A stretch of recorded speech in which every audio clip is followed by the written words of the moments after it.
Ano ka ba? Mahiya ka naman diyan. Pinagyayabang mo sa mga kapwa mong mga Pilipino na ang lakas-lakas mo kitrap na hindi ka hinarap. Eh, kahit sino wala namang pumansin sa'yo. Pati nga yung mga kasama mo sa ASEAN nabuwisit at pinapahamak mo pati ang buong ASEAN doon sa iyong away na gusto mong simulan laban sa China kung hindi ka talaga wala sa tamang pag-iisip. Okay? So ang mensahe dahil sa umiiging relasyon sa Amerika at ng China, na wala ng importansya si Marcos Jr., kaya na nating sipain ngayon yan. Sisantihin na natin dahil wala siyang silbi sa kapakanan ng mga Pilipino.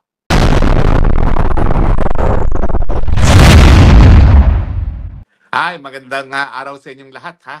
Well, alam nyo naman, no, nakita nyo pong nangyari dun sa ating presidente, no?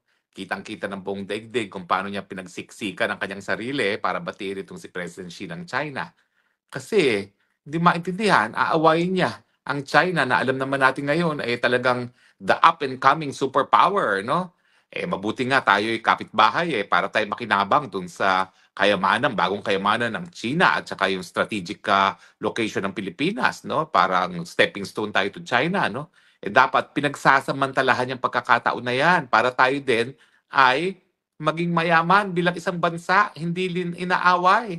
Eh, anong nangyari? Tignan niyo sa ASEAN, siya lang ang away. At ang sinabi ng mga ibang bansa, naku, mag-isa kang makipag-away sa China kung gusto mo. Kami, wag mong idamay dyan. Ha? Dahil kami, nais namin na pabutihin palalo ang relasyon namin sa China. No? So talagang napahiya itong ating si Junior dahil mali talaga ang pagkakaintindi niya sa daigdig. At ngayon, napag-usapan nga natin, itong Defense Secretary ng Amerika ay nagdeklara na magkakaroon daw sila ng military-to-military contact, no? Sa panig ng Amerika at ng China. At ito nga ay para nga lalo pang mapabuti ang samahan nila. So hindi lang sila nagkasundo doon sa issue ng mga taripa na ibababa to 10% at ang kapalit yan ay ipatutuloy naman ng China yung pag-export ng rare earth materials sa Amerika. Eh meron ding katumbas yan dito sa pagdating sa military relations na pagkatapos ng napakatagal na panahon, magkakaroon sila ng military contact sa panig ng Amerika at ng China na nagpapihawat, papadala ng sinyales na nais talagang pabutihin palalo ng China ang relasyon nila sa Amerika and vice versa kasi ito naman ay anunsyo ng isang Amerikano. So kung nagbabate ang China at ang Amerika na alam naman natin ay mutually interdependent sa isa't isa, hindi sila mabubuhay nang wala yung isa, ano na mangyayari kay Marcos Jr. Si Marcos Jr. kasi, ang sinugal niya is kinakailangan ako ng mga Amerikano dahil nga dun sa pagtitindi ng hidwaan sa panig ng Amerika at ng China. So para kay Marcos Jr., ang number one bad news ay yung pagbubuti sa relasyon ng China at ng Amerika. Dahil pag naging mabuti ang relasyon ng dalawang bansa, bababa yung possibility na kinakailangan ng Amerika ang Pilipinas para sa kanyang gera kung ano man, no, dyan sa issue ng Taiwan. No? Yan naman talagang katotohanan. Gagamitin at gagamitin tayo bilang basa militar para doon sa kanilang mga puwersa na didepensa sa Taiwan. Pero kung maayos ang relasyon ng Amerika at ng China, hindi mangyayari yan, eh magkakaroon pa ba ng importansya ang Pilipinas kitrap? Siyempre, mawawala na. So ano ngayon ang mangyayari kay Marcos Jr.? Well, kung nakita nyo kung paano siyang parang tupa na nakipag-gate crash at nakipagkamay doon kay President Xi, eh ganyan ngayon ang lagay ni Marcos Jr. Para siyang basang sisiw ngayon, no? Nang inaasahan niya ay yung suporta ng mga Amerikano na all of a sudden biglang nawala. Kasi mas importante ngayon sa mga Amerikano ang ayusin ang relasyon nila sa China. Alam niyo, ulitin ko po, ang China kasi, yan ang pinakamalaking pinagkakautangan ng Amerika. Yan ang pinakamalaking bansa na may hawak na dolyares. Kapag nabuisit ang mga China, bibitawan lang nila ang dolyares, mawawala ng balor ang dolyares. Pangalawa, yan ay ang China ang pinakamalaking merkado ng Amerika and vice versa. Ang Amerika naman ay pinakamalaking merkado rin ng China. So alam natin na yung kanilang buhay ekonomiko ay nakadepende sa isa't isa. So hindi yan para mag-away. So mali talaga yung estima ni Marcos Jr. na sa tingin niya titindi pa ang hidwaan kaysa bubuti. So ano ngayon ang ibig sabihin para sa Pilipinas niyan? Well, kinakailangan baguhin na ni Marcos Jr. yung kanyang larawan sa daigdig na ito ay hati sa Amerika at sa China.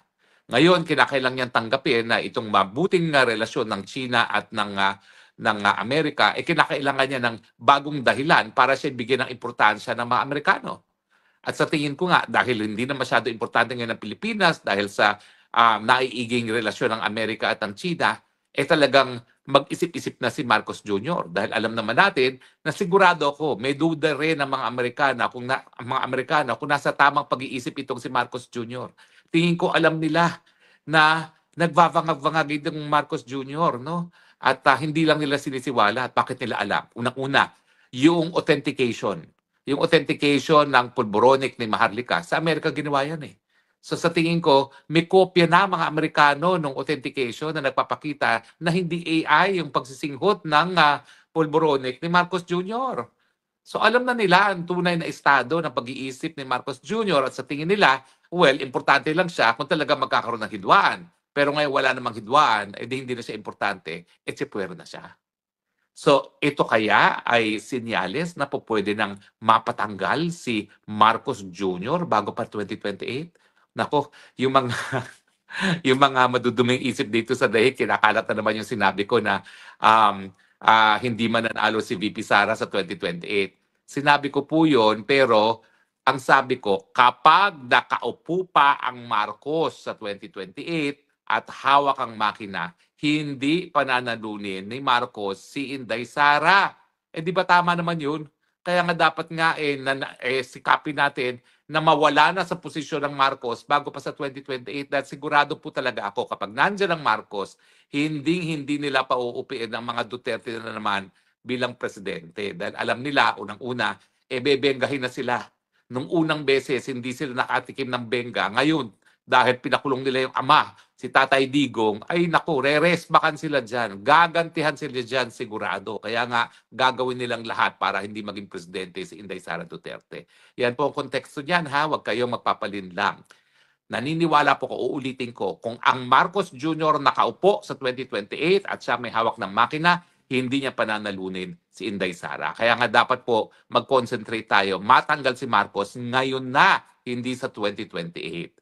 Importante rin na ngayon na matanggal si Marcos hindi sa 2028 dahil baka wala ng Pilipinas sa 2028. Tignan nyo naman ang nangyayari. Ang peso, wala ng balor, 60 na. Ang stock market, under 6,000 na. Ano pang aasahan natin? Nako, ang tourism growth natin dito sa Asia, negative 20% na tayo. Ano ba yan? Lahat ng mga karating bansa natin, umuusbong ang turismo, tayo lang ang hindi. Bakit naman kasi pupunta rito mga Chino? Sinasabi ni Marcos Jr., ang mga Chino, may batas daw na lahat sila, palibasa sila ay Chino, ay espiya ng China. Pwede ba yun? Na itatrato pong espiya yung mga turistang China rito. Paano naman sila pupunta para magkaroon ng good time dito? Ang trato sa kanila, kalaban ng gobyerno, di ba? So, para sa Pilipinas, kinakailangan mag-isip-isip na si Marcos Jr. Kung gusto niya manatili sa pwesto, isipin niya, ano bang interes ng Amerika na pwede niyang pagsilbihan? Ang tingin ko, wala na. Dahil nawala na yung banta ng military confrontation sa China at ng Amerika, wala na ring silbi sa mga Amerika si Marcos Jr. at pwede na sigurong goodbye Marcos. Hindi ko alam kung naririnig nyo na ha. Ako'y nakakarinig na ng malakihan na naman pagtitipon, lalong-lalo na ng isang simbahan. Tuloy kaya yan. Ang naririnig ko, abay hindi lang isang araw, 3 araw at walang uwian. Sana nga matapos yung pagtitipon na yan, wala ng Marcos Jr. Ha, legal po yan. Pag taong bayan na nagsisante sa isang presidente, wala ng silbi at nakita naman natin kung gano'n ng kawalang silbi itong si Marcos Jr. sa ASEAN at sa APEC, talagang legal po yan. Yan po isang ayon sa saligang batas dahil tayo nga bilang mamamayan ang tunay na soberenya sa isang bayan. So yan po ang ibig sabihin niya sa Pilipinas. Kinakailangan na ng bagong pananaw kung sino man ang uupo, kung ano ang magiging papel ng Pilipinas sa isang mundo na nagkakasundo ang China at ang Amerika. Sa akin, sakyan natin yung bagong kayamanan ng China. Kinakailangan yung merkado nila na malakas ang kanilang purchasing power. Marami silang pera na bumili ng mga kalakal. Pagsamantalahan natin. Damihan natin ang durian na export. Damihan natin kung ano pa yung ine-export natin. No? Damihan natin yung mga minerals na kinakailangan nila para paggawa ng mga microchips. No? At kung po pwede nga, dapat tayo na mag-process dito, lalong-lalo na nung nickel. Wag na nating i-export bilang raw material yan, kinakailangan magkaroon na ng value added dito. Inganyohin natin yung mga Chino na dito na mag-process. Nang sa ganon, pag in-export natin ang ating mga mineral commodities gaya ng nickel, semi-process na mas malaki yung kita natin. Okay? So, importante talaga pag-isipan paano tayo makikinabang sa bagong yaman ng China. Mas marami tayong ibebenta, mas maraming mga kababayan na magkakaroon ng trabaho dyan. Di ba? At saka, subukan natin na dahil nga merong banta na pag-iinita ng mga exports ng China, hikayatin natin ang China na gawin sa Pilipinas ang ginagawa nila sa Vietnam para maging made in Vietnam at hindi pag-inita ng mga produkto ng China, linilipat nila mga factory sa Pilipinas. Dapat gawin natin yan. Nalulungkot nga ako doon sa aking bayan ng Bataan, dapat meron ng sisterhood accord no sa Fujian at saka ang Bataan at pagkakaroon na ng export processing zone, tinigil naman dahil nasa Bataan daw yung ating armory at risk daw sa national security. Pwede pang national security risk yan? Trabaho ang ating ibinibigay sa mga taga-Bataan. So kinakailangan ituloy yung mga bagay na ganyan. Kinakailangan inganyohin natin sila, dito na kayo mamuhuna nang sa ganon, hindi kayo inita ng Amerika na ang mga pumapasok na mga imports ay lahat made in China. Magkaroon naman sana ng made in Philippines. At ganyan naman ang strategy na ginawa nila sa Vietnam. Kaya sila namuhuna ng sandamukal dyan sa Vietnam para made in Vietnam at hindi made in China. Diba? Yan po dapat ang pag-isipan natin. Paano yung relasyon natin sa karatig bansa kasama ng China ay magbubunga ng mas maraming pagkain sa hapagkainan ng bawat Pilipinong pamilya. Yan po dapat ang ating prioridad. Baguhin na po natin yan at hindi na po benta yung gusto mangyari ni Marcos Jr. na palibasa nagkakainitan ng China at ang Amerika kinakailangan nilang Pilipinas bilang unsinkable warship. Laos na po yung pag-iisip na yan dahil ngayon talaga nagkaroon na ng realization ng China at ang Amerika na kinakailangan nila ang isa't isa. At dahil nga po, wala nang importansya sa mata ng mga Amerikano si Marcos Jr., ang prediction ko, pagsamantalahin na po natin din yan. Hindi na po para depensahan ng mga Amerikanong patuloy na pagiging presidente ni Marcos Jr. Ang kinakailangan lang ipahiwatig talaga ni Inday Sara Duterte ay siya ay nagmamahal sa kanyang bayan. Kinakailangan, kung merong kagustuhan ng Amerika, meron ding makukuha ang Pilipinas. Hindi gaya ng ginagawa ni Marcos Jr. na sumisingit lang para kumamay kay President Xi. Hindi ganun ang Tatak Duterte. At Tatak Duterte, may kailangan kami, may kailangan kayo, magkasundo tayo kung maibibigay natin ang kailangan ng isa't isa. Hindi po pwede na paburla sa Amerika ang lahat ng desisyon natin sa ating panlabas na relasyon. Kinakailangan, anong para sa Pilipinas? At kampante naman ako sa tatak ng Duterte administration na yan ay sisiguraduhin na lahat ng desisyon pagdating sa panlabas na relasyon ay ang konsiderasyon, ang kapakanan pa rin ni Juan de la Cruz at hindi ng mga dayuhan. So Marcos Jr., magbilang ka na ng araw. Tingin ko dahil nawalan ka na ng importansya, maririnig na hindi lang ng Amerika kundi ng buong mundo yung sigaw ng Pilipinas na ayaw na namin sa'yo dahil ikaw di mo pinasisinungalingan na ang paratang na ikaw ay adik at dahil ikaw nga ay may ganyang paratang, hindi ka namin maaasahan na gumawa ng desisyon na makakabuti sa bansang Pilipinas. Alis-alis dyan, yan ang solusyon. Dahil wala ka ng backer ngayon. Yan ang katotohanan. Tsugi ka na sa pwesto, di ka na importansya kay Trump, ni hindi ka nga hinarap eh. Ano ka ba? Mahiya ka naman dyan. Pinagyayabang mo sa mga kapwa mong mga Pilipino na ang lakas-lakas mo kay Trump, na hindi ka hinarap. Kahit sino, wala namang pumansin sa'yo. Pati nga yung mga kasama mo sa ASEAN na buisit at pinapahamak mo pati ang buong ASEAN doon sa iyong away na gusto mong simulan laban sa China kung hindi ka talaga wala sa tamang pag-iisip. Okay? So ang mensahe dahil sa